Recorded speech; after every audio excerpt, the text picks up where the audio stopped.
So one of the big questions that we had was how do we figure out what our EdgeRank score is? And so we've played around with this a little bit, and obviously the way EdgeRank is designed, it's a unique score for every action and every piece of content for every user online. So it's really difficult to say, well, this is your EdgeRank score.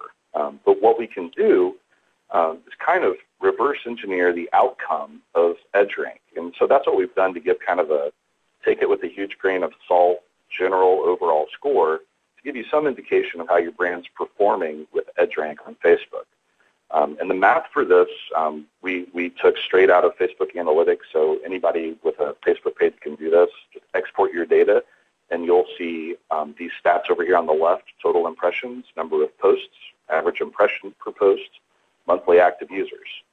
And what we want to do is take the total impressions divided by the number of posts, and that gives you the average number of impressions per post.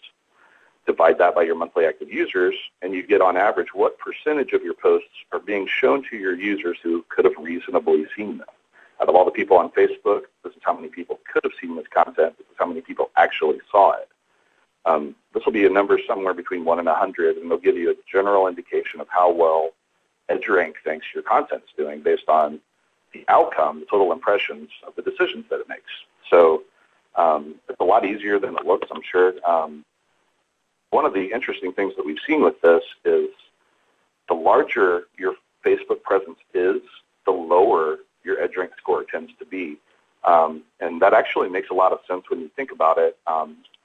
It's very difficult to be relevant to hundreds of thousands or millions of people all at the same time. So if you do this with your Facebook page and you get a score of 1 or 2 or 5 or 6 and you've got a huge audience, it's okay. Don't be alarmed. Just something we wanted to throw out there. So if anybody has any questions about this, please let me know, and we'll be happy to help you with this. Hey, Taulbee, actually, I wanted to ask you one question that did come in, and I want to save questions to the end, but I thought this was relevant, is when you say number of posts, is it over what time frame are you talking about with the P variable? We do this on a monthly basis, so that gives us kind of, again, it's a very broad general look at how your content has done over the course of a month. You could do it, I guess, on an annual or quarterly basis as well. But we typically run this math for a month. That's something that we do with all of our clients every month. We sit down with them and give them an analytics scorecard that includes kind of general EdgeRank score in some cases, depending on if we're working on that platform. So this is something that's kind of work in progress for us, but so far the math has held up where typically the bigger the audience is, the lower that score becomes. But it's not necessarily a bad thing, I guess is what I would say. Got it. Thanks. Okay.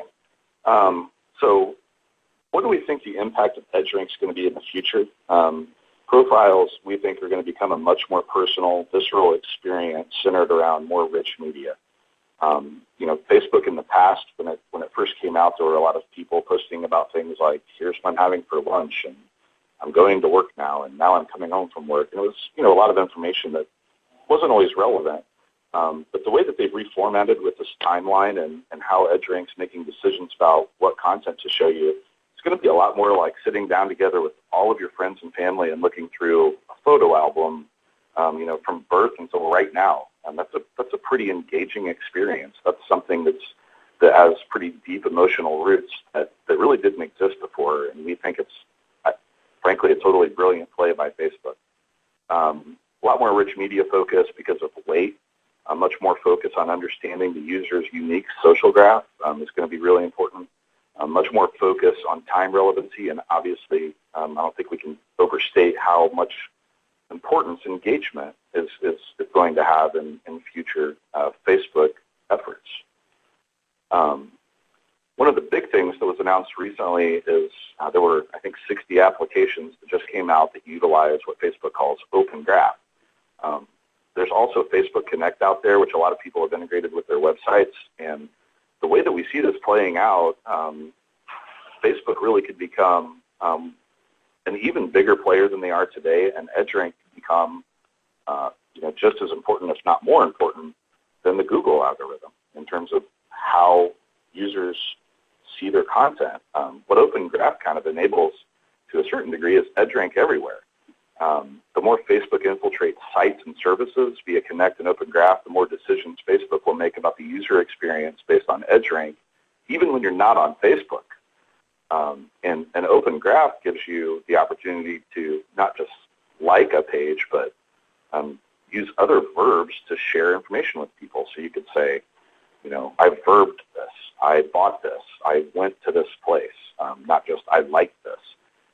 And if you can imagine what the world would look like with that kind of functionality embedded into e-commerce sites and web services outside of the Facebook universe, it becomes a totally different internet when all of the content that's being displayed to you is being displayed to you based on decisions that EdgeRank's making. So pretty cool. It's like a big kick in the face to the internet. Kapow, right? So what does this look like in the real world? Quick case study on this. For one of our clients, we were able to move the needle from about 300 passive fans to over 800,000 highly engaged fans in about 9 months using EdgeRank Optimization, understanding weight, affinity, and decay. Online sales for this client are up about 60%, representing about $1.5 million in new revenue for them. Pretty big numbers. And what was nice was to see them kind of recognize that publicly. This is a quote from Finish Line CEO, where they kind of say it's the interplay of social media and technologies like mobile along with digital and bricks and mortar commerce that's the sweet spot for Finish Line. So, you know, that's incredible for us to see those kinds of results. We're really happy with what we've been able to accomplish there. About 2 days after that was published, we were working on a program with this client where there were some new shoes, some new Air Jordans released, and there was actually a riot that happened practically about this. There were people lined up outside of stores, you know, the night before, hundreds of people showing up. It was on the news. There were helicopters flying around. Like, what retailer wouldn't love to have that happen? And a lot of that, you know, is driven by Facebook. We added, I think, 20,000 new members of our Facebook audience around this event. So some incredible stuff happening just by paying attention to EdgeRank, which really means paying attention to content and engagement.